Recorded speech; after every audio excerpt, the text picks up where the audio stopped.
You're listening to the AFTERBUZZ TV network, now the largest new media platform on the web, and your #1 source for after-show entertainment. Very good, Dean Johnson.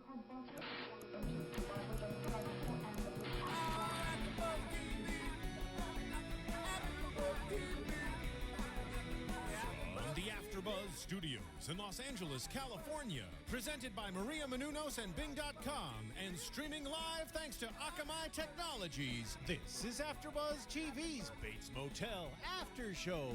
We'll break down tonight's episode and get you all the latest news and gossip. And now, another post-game wrap-up show for your favorite TV show. It's AFTERBUZZ TV's Bates Motel After Show.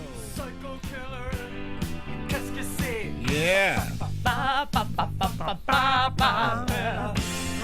Bing is for doing, and we are doing the Bates Motel AFTERBUZZ After Show. I'm Joe Braswell. I'm here with my two favorite people. Yeah. the lovely duo Kaissi. Hi, everybody. Welcome. And my main man, Nando Velasquez. Oh my God, I moved up. Yes. Everybody, he likes me. Only for about another 40 minutes, and then it's all I'm over. doing 6 shows with you, so Okay. we gotta like each other. Our good buddy, of course, Joe Sanfilippo, is out on assignment in lovely Vancouver, Canada, so he'll be back next week. Yes, he will. Maybe he's out. Oh, isn't that where they shoot? Isn't there shoot Bates Motel up there somewhere? I think they shoot in Canada or in Vancouver. Do they shoot in Vancouver? I know that they do. it's supposed to in the show they're supposed to be in Oregon, but I don't know where they Right. shoot. I'm fairly sure they shoot in Canada, but the show's wrapped, so it doesn't matter. Yeah. Joe wouldn't be up there anyway. I know they do a lot of shooting in Toronto. Lots going on here in episode 3 for the Bates Motel. It's a very, very exciting episode, very revealing episode in a lot of ways because we finally get a peek into Norman's possible psychotic breaks here. The whole character of Norman Bates in Psycho is the fact that he committed matricide because he impersonated, spoiler alert, from those who haven't seen from 1960. Spoiler alert, Norman Bates. I can't cover my ears. I got headphones. I still hear you. Norman Bates is actually the killer. It's not his mom. His mom's actually dead. What? She's been dead for some time. Oh my God. So in the movie, he's impersonating his mom. He has these psychotic breaks, which allows him to impersonate his mom, where he's talking to himself as his mom. He sees a lot of crazy things, and he goes off and kills young ladies. So we start to begin to see in this episode some of that, the beginnings of that psychotic break, which is interesting. So I love origin stories. I'm a comic book guy, so I love origin stories. This whole series is one big origin story. I feel like they're doing it so well too. Yeah. It's a delicate. They're treading lightly, but they're doing it really, really well. I'm getting so wrapped up in this show. I haven't been this excited about a show. I do a couple of other shows. I've not been this excited about a show since Lost, which is ironic. Ironic because it's a Carlton Cuse show. Yes, Yes, he is a genius. Well, let's talk general impressions of the show. I mean, like, this is, again, for me, we talk about this being sort of, I mean, we feel like it's doing two things. We're setting up the origin of Norman Bates and Norma Bates allegedly, but we're also setting up the story of this whole town and what would presumably be this season and the series. So I'm really, really loving the way they're unraveling the world here, because we're getting a little deeper into the world of Dylan and the mysteries of the town, which has mysteries. The hotel and the Bates Motel has mysteries. The house has mysteries. We still haven't gotten into Norma's past, which seems to be full of mysteries, as we're finding out. Well, they did address it because they mentioned that scar on her thigh, which she was putting lotion on last episode. Yeah. Where now something happened when she was younger, almost insinuating that she was abused. Well, yeah. And old Shelby did take a good look at that inner thigh. He was very much like, "What's that? What you got there?" Yes, so, he did. but yeah, so I really like the idea of us setting up this world. And I'm really, I got to give it to Carlton. He's and the gang and my man. Ready? No, Carl. I keep butchering his name, Cipriani. Oh, Cipriani. Okay. God bless him. Again, our chances of getting him on the show are decreasing the more time that he mispronounces his name. But they're doing a great job of sort of unraveling the story and creating this world. I don't know. What do you guys think of that? Well, I like the way they started the episode with Dylan and the famous. Now, did you guys both think? I thought that it was supposed to be almost like a take on Robert De Niro. Yes. With the gun in the mirror. Yeah. On Taxi Driver, the famous "You talking to me?" Yes. Yeah. Absolutely. I Yeah. thought it was kind of like I didn't want to say an imitation, but it definitely was. What is it with boys and their guns? Yeah. And it gives them this powerful feeling. And then once they're in the mirror, it's like, they Yeah. can't. But it definitely, it says a lot. It says a lot. I got a news flash. Dylan was not scaring anybody in that. He didn't scare anybody. No. I mean, gun and all in the mirror. Not one thing looked tough about that kid. But I'm sorry, Dylan, if you're listening. But No, I understand his relevance as a character, though. I really feel like all of his input it's almost like he's the audience's point of view. right. Like when he's talking to Norman on the couch, everything that he's saying is everything that the audience is thinking, and he's almost like the constant. It's if his character wasn't there, the show could just kind of spin out of control. Sure. But now that his character is there, he's the one going like, "This is all nuts, guys. This is what are you guys doing?" Yeah. Well, especially because they live in that insulated world. I mean, the Norma world is really insulated. It's a super duper echo chamber to the 10th degree. I mean, they're in there talking to each other, yelling at each other, hugging each other, kissing each other, doing the whole thing, being inappropriate, being appropriate. So yeah, the son is looking at, like, we're all like I said, the audience is looking at this like, what the hell? So Yeah. the son is like, why are you? You don't have to. So I agree. It's even though he's got his issues, He does. Yeah. But we'll see about that. I don't know. What about you, Nando? Would you? Well, here's the general interesting thing. impressions? Here's the interesting. Well, general impression. All right, I'll save my thought about Dylan for a little bit later. then. Sure. But general impressions is it's really great how we're getting to see a little more behind the curtain, both in Norman's mind, so to speak. Yeah. And also a little bit more with the town. Some questions being answered. We know that the Potfields seem to have a lot more to do with the town Right. than insinuated before. We see a little bit more, I guess, with Shelby, what may or may not be true Yeah. with Shelby, and what may just generally what may or may not be true in Norman's mind. Right. Yeah, so I'm just loving this journey so far. But again, it seems like everything is very isolated, kind of like when you were mentioning before, like Lost. Like each of the stations had a different purpose. So it seems like what's happening in the house and in the hotel is very, very different than what's happening out in the woods, for example, or that shed perhaps. And now it seems like Shelby's house seems to have something going on over there too. It seems like everything has a story. Yep. Well, I love the way the show editors nowadays are just finding different ways to tell these stories, and different ways to sort of tell a story. We talk about this on our Americans podcast when we talk about the use of flashbacks, which Lost sort of pioneered to some degree. They used a lot of flashbacks to tell the story in an interesting way. They do the same thing on the Americans. This one doesn't really use flashbacks, although it could, use flashbacks because it seems to be one giant flashback. I mean, we know kind of how this thing ends. Yeah. So the whole show's a flashback. I'd love to see flash forwards. Yeah, some flash forward. That'd be awesome. That would be awesome. But what it does do is what I love about this is, I think one of you mentioned this last week, was the use of the town. The town is actually becoming a character. Yeah. The Yeah. town is Yeah. a character itself, and there's entire shows that sort of like talk about the mystery of the town. There's been a lot of pilots, a lot of failed shows, that are to do with the town and the mysteries of the town. And so this is a show that's about Norman Bates and Norma and the house and the origins, but it's kind of really going to be about this town ultimately and the characters that come out of the town. So I think that in of itself is neat, and to layer that on top of what we have going on in that house, that echo chamber we talk about, layer that on top of these Norman interacting with these high school girls, because we've got a storyline with him and this sweet girl and the one with CF. Later on top of Norma out dating who knows, God knows who and who knows what. I mean, it's a lot of intrigue going on here. A lot of different ways to tell a story. Yeah. In my opinion. Yeah, it is. It is. Yeah, it's really nice. Did you? I was shocked that they went with the storyline that he loses time. Is that something that was prominent in the movie? Did he actually forget what he was doing? Because I thought the whole time he was doing everything that he was doing in the movie Psycho that he was conscious and aware of what was going on. No, I think the implication was he wasn't conscious or aware. I mean, I think what we're seeing is the origins of the psychotic break. So I think that he's not fully broken or fully gone yet. And in the movie, it was literally, well, I guess it was losing time because in the movie he literally would black out and he'd become his mom. So he would, and actually he'd be talking to his mom, so it'd be like, I'm not going to do it, but Yeah.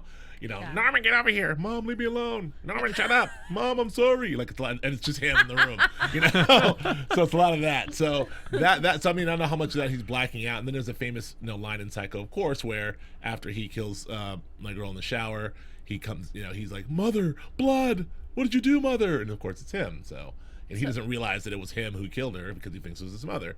So there is a bit of losing time. I mean, I'm no psychiatrist or psychologist, apparently, clearly, but I think that's what we're seeing. So this is my question to both of you gentlemen. The scene with Norma in the hospital with the doctor, and the doctor says, has he lost his memory before? And she gives kind of an answer where you're not quite sure whether or not she's telling the truth. And then all the tests come back negative, and she immediately takes him out of the hospital.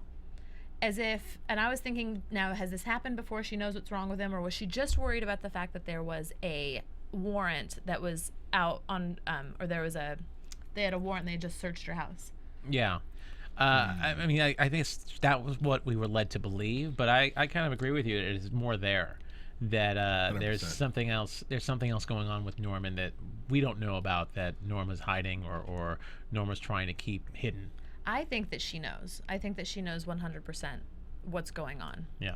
I 100% agree. She 1,000% knows. And I think that you're right on both counts. I think she was really like that beat she gave was obviously like, yeah, this has happened before, but I'm not going to tell you that. Yeah. Or I was hoping this wouldn't happen before, because this is she obviously knows Norman. Now that'll come out later in the season. Maybe he did when he was 5, maybe when he was 7, maybe when he was younger this happened. And then of course I do believe that also she was genuinely worried about the cops searching the house. Yes. Well, So. and also like when Norman talks about the fact that he kept Keith's belt, I thought that her reaction, based on the way her character has been going, I thought she would have been upset. Yeah. But she stopped, and she was very, very nurturing. Mm-hmm. So that, like, she immediately became a mother. I felt in this episode, Norman was more of the antagonist and she was more of the protagonist, where in previous episodes you always think that it's Norma that is kind of like that devious force. Mm-hmm. But Right. it's not really the case, and it's interchangeable, and it's switching, and it always keeps you guessing. It's like where, who's good and who's bad. That's And really, is no, go ahead. I'm no, sorry. I was done. No, I think it's really interesting, that point, because I wondered about that too when Norman came down and gave that news. I thought, oh no, this is gonna go bad. She's gonna flip out. And when she didn't, I was confused, and I realized that, like, thinking back to the first 2 episodes, she hasn't really flipped out on Norman at all. Her reactions have been all manipulative, all passive aggressive, and she's only really flipped out on Dylan. I mean, we've seen Norma be crazy. We've seen Norma kill 2 people, at least. So, but we haven't really seen her yell at Norman yet, and I think that that's kind of part of the relationship. I mean, that's the whole thing. She has this nurturing, caring, protective relationship with Norman, and when she does have to get mean, it comes from a manipulative, passive-aggressive place, not a yelling and screaming place. Oh. I mean, is that what you're... Well, I mean, what I'm thinking, and this episode just seemed very clear, especially toward the end with with Norman in bed and talking to his mom about the belt.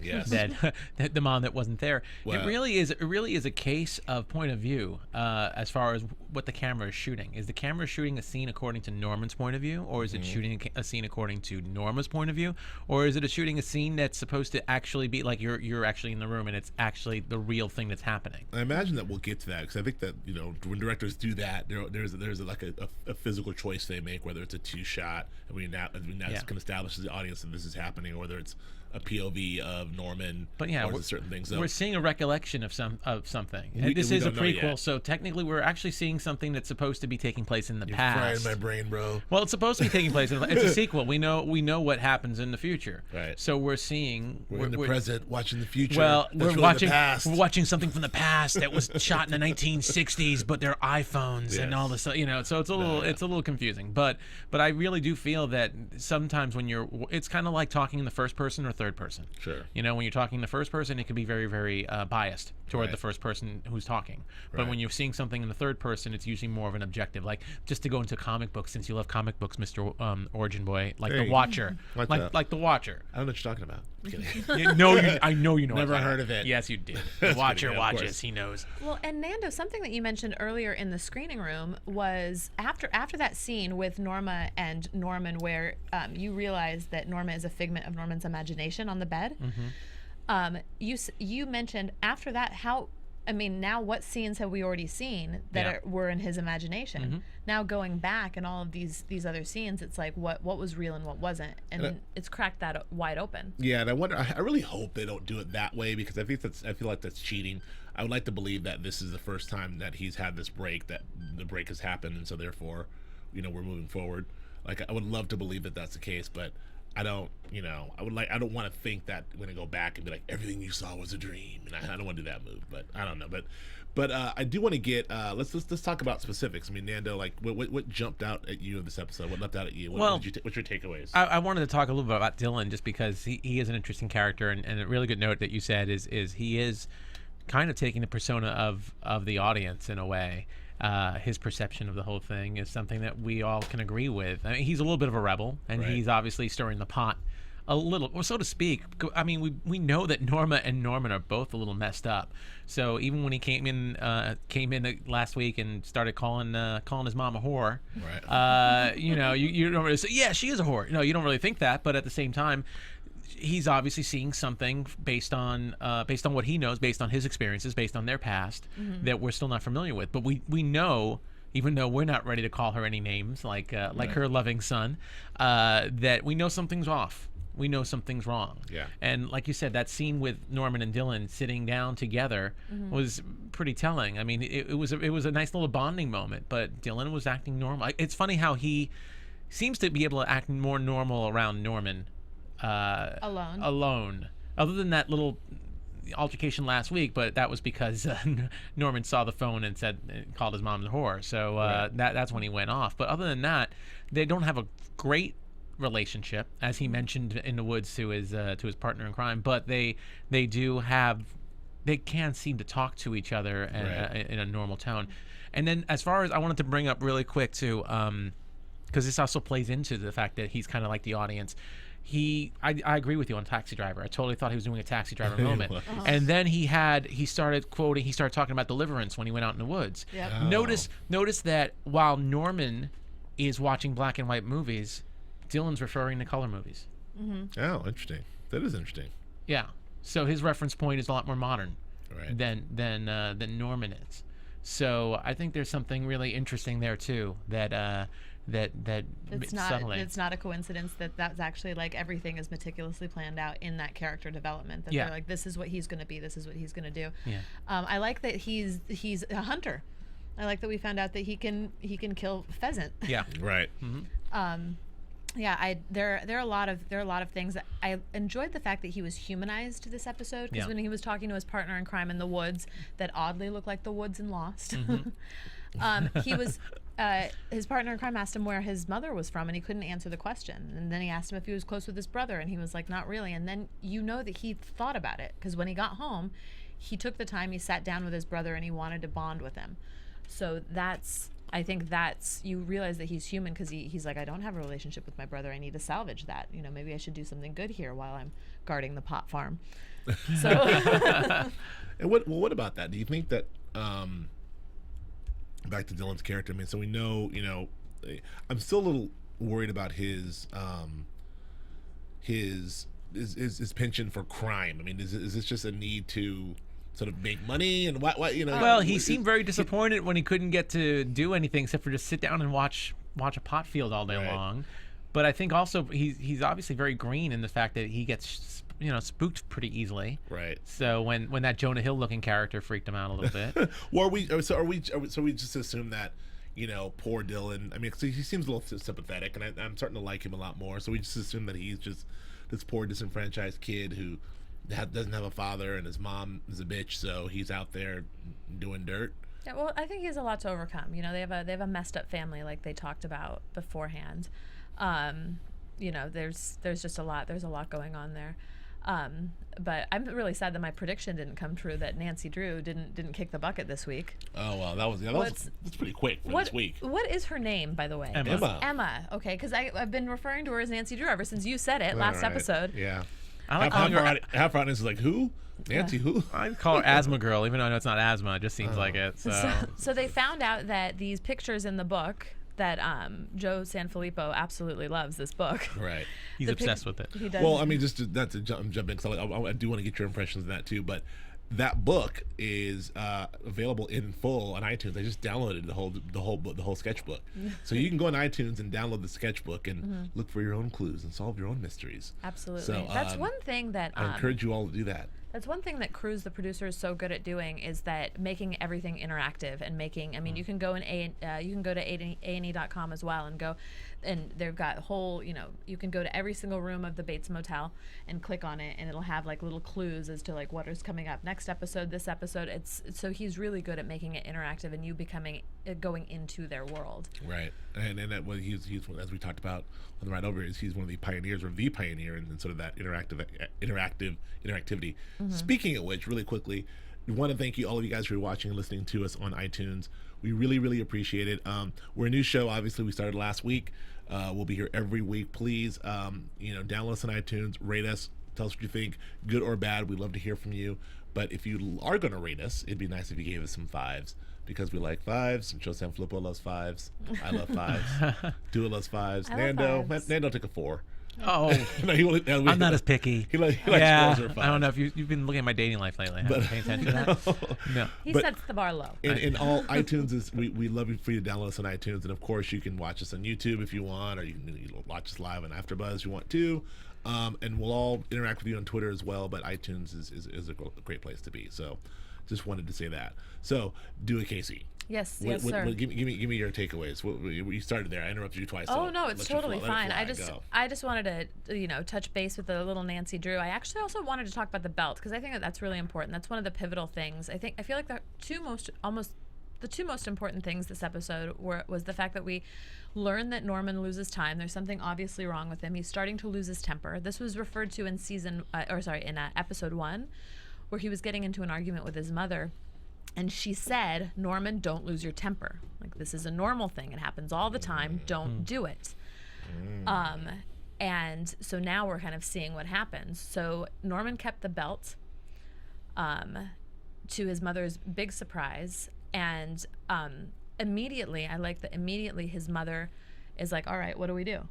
And she goes to Shelby, and she assesses the situation and essentially saves the day. She was the martyr. She sacrificed herself to save her Wait, son. we'll call it that. Yeah. I don't know if I looked away or what, but did they do it? I'm sure they did. I mean, Okay, she Was it came back implied? so exhausted and late. She was so tired. He was texting and calling her, and she wasn't picking up the phone. Oh my God. I know, He was Picking getting up her Dickhead. iPhone. Yeah. What happened? really He was worried. totally trying to block her. He was totally trying to with the phone. Mom, answer. What are you doing? Did you notice that he was asleep in her bed when she got home? Oh yeah, that's interesting. He was in her bed because Yeah. he was probably so worried. And all I saw was Shelby do that move with the inner thigh, and that's the only thing I saw. The whole is that a bruise? Cut. Yeah. And I was like, what happened? They do it? What Well, happened and there? don't get me wrong. Any guy that tells a girl, I just want to take care of you, and there's all this nice stuff. It's like that. I mean, that's good stuff. That's good stuff. So I was wondering how much of that Norma was actually buying into, and what are Shelby's motivations as well. Like, does he have an ulterior motive? Is he planning? Is he just thinking she's a really hot girl? Yeah, I'll tell you what his ulterior motive is. Because if Alright. he has to have something. Otherwise, he's not a good cop. You've known this girl, you've known this lady for how many days, and all of a sudden you're hiding evidence for her? I think it's a small town, and Shelby's just trying to get laid. When he comes into town. I think you're overthinking it. I'm a dude. Listen, you're overthinking this whole thing. What's his motivation? What's he thinking about? I don't understand. No. He's trying to get laid. Sex. He's trying to get laid. He's trying to get laid. Yeah, I agree with that. I mean, yeah, I saw that a mile away. I was like, yeah, please. Yeah. I mean, she could the belt, whatever. He's like, belt schmelt. Like, are we gonna do it? Yeah. What's It's in the trash. Sure. Yeah. Oh well. Well, now that we've ironed that out, I'm so just saying. Can we cut? I know that we're running low on time. Can we cut to the end scene? That was pretty crazy. Was that real, or was that another figment of his imagination? Well, I don't know. I mean, we think that Shelby's a good guy, other than the fact that he's a little horny. We think he's a good guy. He seemed to be protecting Norma from, and said that guy Keith that assaulted her and raped her the first episode. He knows that it was a bad guy. He claims Romero's a bad guy too. So there's no chance that that's real. I think that's no chance. No. Well, I No mean, way. I don't think that there's a chance that it's real either, just because the image was the image that Norman's been obsessing about. It was a girl handcuffed to the bathroom. Yeah. Like, those are the images that he's been seeing at school. His school teacher tied up, like, all this. What kind of deputy has a sex room with a disco ball? Yeah. You know? I mean, no, That's kinda actually, I like- don't even know anymore. Well, I mean, let me get my. I'll jump It was back all to a that. dream. No, I don't want this. I don't even know, but I'll jump back to that, 'cause I do want to get my quick thoughts on Norman. Just what jumped out at me was obviously Norman. You know, this is the show, the character Norman Bates is about him. I talked about this at the beginning. We get to see the origins of Norman, these psychotic breaks. What I really liked about this is that now we're getting to see, in the pilot we got the sense that Norman's a normal kid and he's a little off, you know, or we got the sense that, like, this is how Norman became Norman because his mom's crazy, or That's what I thought. he saw all these horrible things, and this poor kid, his mom is just manipulating him, and he just couldn't take it anymore, and now he just went crazy. But maybe that's how the pilot was written too. But you know, after episodes 2 and 3, especially in episode 3, they took a right turn and just said, no.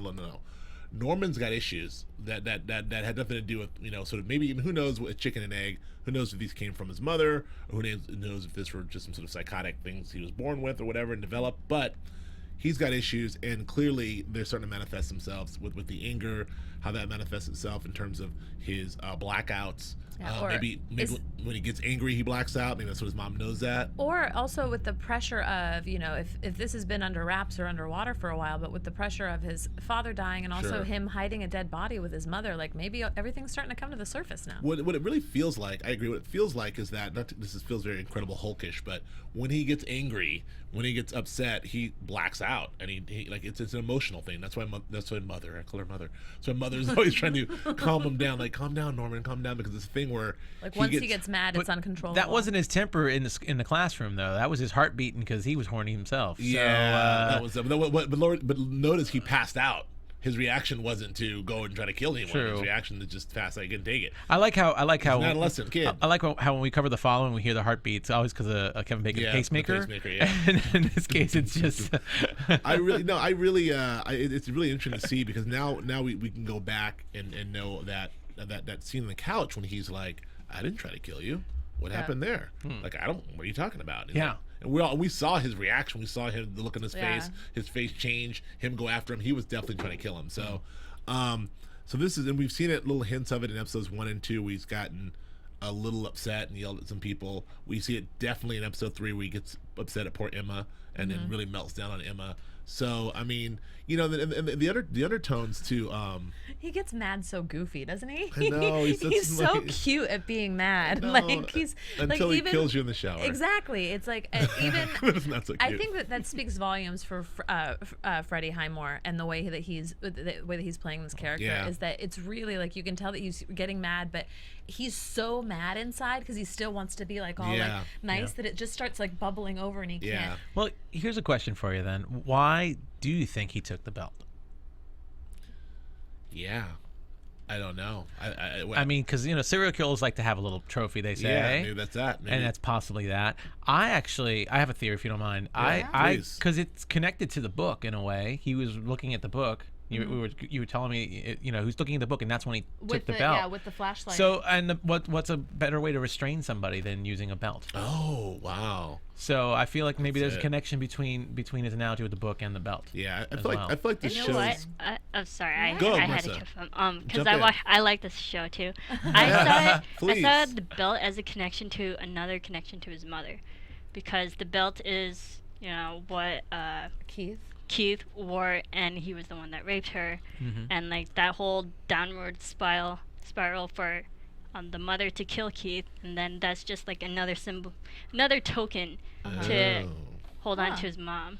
That, you know like what? that, too. That's a really interesting point, because I was asking at one of the end scenes where Norma's actually looking at Norman again, and she's like, "Why would you take that?" And he looks at her and he goes, because I thought what he meant to say was because I'm sorry. Like that was like he'd felt so bad that he wasn't there to protect his mother from that he wanted to keep that as a token for some reason. I mean, it's all no matter how you slice it, it's weird that he kept it. Yeah. For whatever reason, but he was very upset about it. That line, like, you know, why, you know, when he's asking himself, like, you're so stupid. Why did I do this? Yeah. Or maybe it's just what's wrong with me? What's wrong with me? What's wrong with me? Yeah.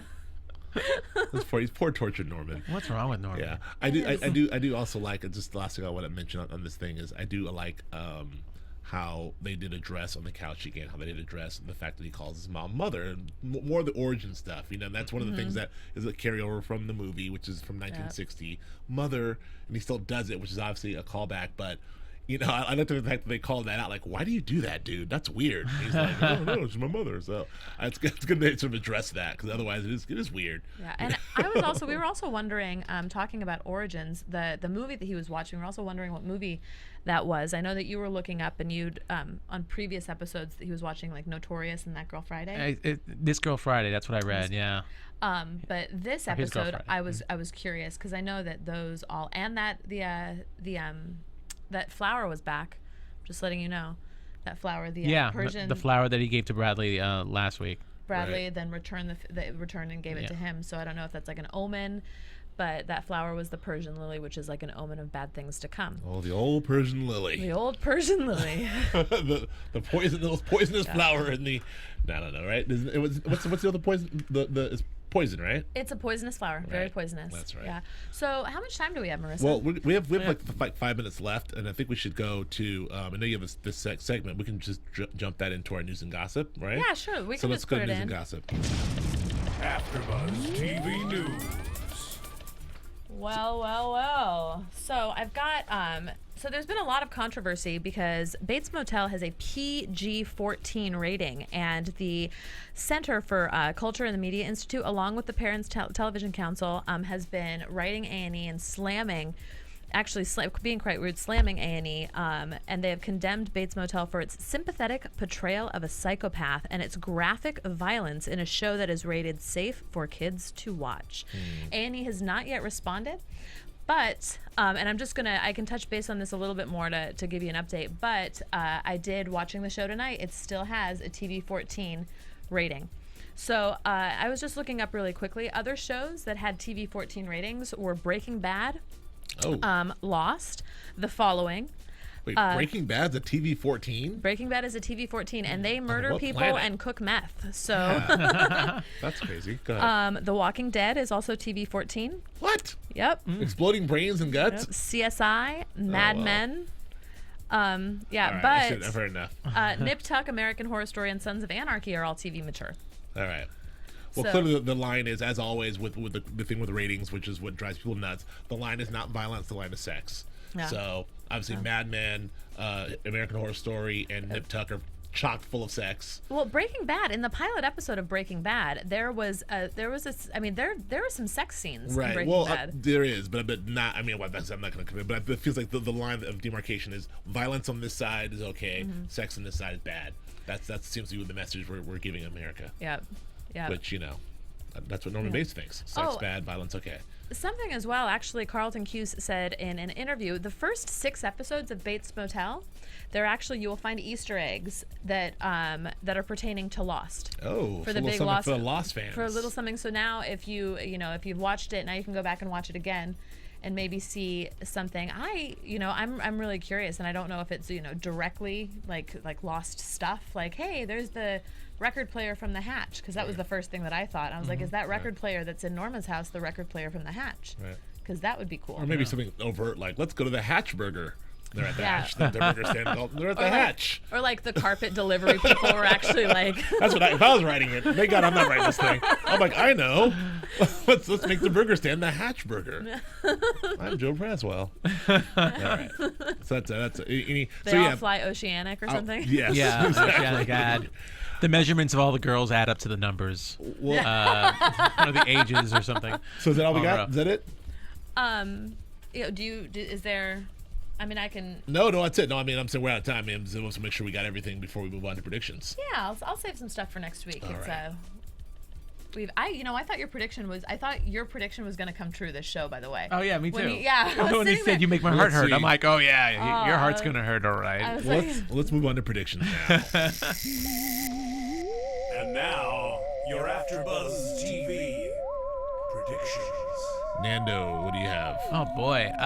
Well, I don't think Shelby's gonna die now. I think based on what we saw for next week, seems like they need him. Now the whole dilemma is whether or not Norman saw what he saw in the basement. So I don't think he's gonna kill him or anyone's gonna kill him. So he's gonna be around for a while. But I think that just like in Twin Peaks or any of those other types of shows, which is also kind of reminiscent to, everyone has a secret. So great point. So I feel like Shelby is not the good guy he's supposed to be, whether Norman is seeing things or not, and we're gonna see a seedier side of Shelby.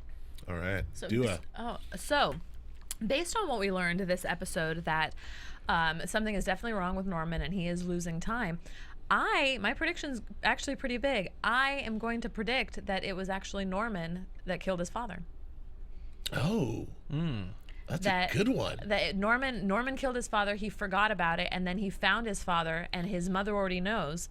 Oh. That's why she was trying to help clean it up. Damn it, I was thinking that too, but I didn't say it. So, no, but I was thinking that too last week, and I didn't say it. So you own that one, Dua. You own it. You own it. Own it. Stamp that one, Dua Kaissi. That's it. I like that a lot. That'll be a very interesting twist. I'm gonna go full reversal here. Actually, not full reversal. I know I said that I think that 100% chance that woman is fake and not real. Mm-hmm. I'm really starting to think that could be a bit of a red herring in that. We know something is the book is the we have the book. The book is the sketchbook. There's something to the sketchbook. We know there's something to the cabin. Something's going on there. We know the town is weird. Something's happening in town. We know there's some sort of connection with the old. So maybe it is real. Maybe it's one of these things that we're supposedly be led to believe as an audience that it's just Norman losing time or Norman being crazy, and it is something that's actually real. I predict that whole the subplot with the Chinese women and that I believe that whole thing is real. I take it back. Sex slavery? Yes. I'm saying it's real. 180 reversal in the same show by Joe Braswell. That's it. All right. So that's a different tune in next week. He'll change his mind again. Yeah. I'm making a full 360. Nando, where can we find you, sir? You can find me on Twitter at Nandovel, Nandovel, and also AfterBuzz here for the following: Celebrity Apprentice and Amazing Race. Ooh, he's a busy guy. Hi, I'm Dua Kaissi. You can follow me at Dua Kaissi. That's DuaKaissi. Or you can find me buzzing about the client list here Monday nights. Yay. And I'm Joe Braswell. You can find me on Twitter at Joe K. Braswell. You can find me on Grantland.com. I have a new thing coming out every Thursday. Tomorrow something else is coming out. And also here on AfterBuzz on The Following and The Americans tonight and Bates Motel. Woohoo. Which is all I got. Yeah. Which is us. That's us. Thank you for listening. We'll see you again next week with Joe Sanfilippo and the rest of us. From Bing.com, executive producers Maria Menounos, Kevin Undergaro, Phil Svitek, and the entire AfterBuzz TV staff, we would like to thank you for listening to the AfterBuzz TV network. To watch or listen to other after shows and post comments or questions, be sure to visit AfterBuzzTV.com. I'm Sir Richard Wentworth, and this has been a presentation of AfterBuzz TV. Buzz you later. The views expressed herein are those of the hosts only and do not necessarily reflect the views of AfterBuzz TV or its owners or principals.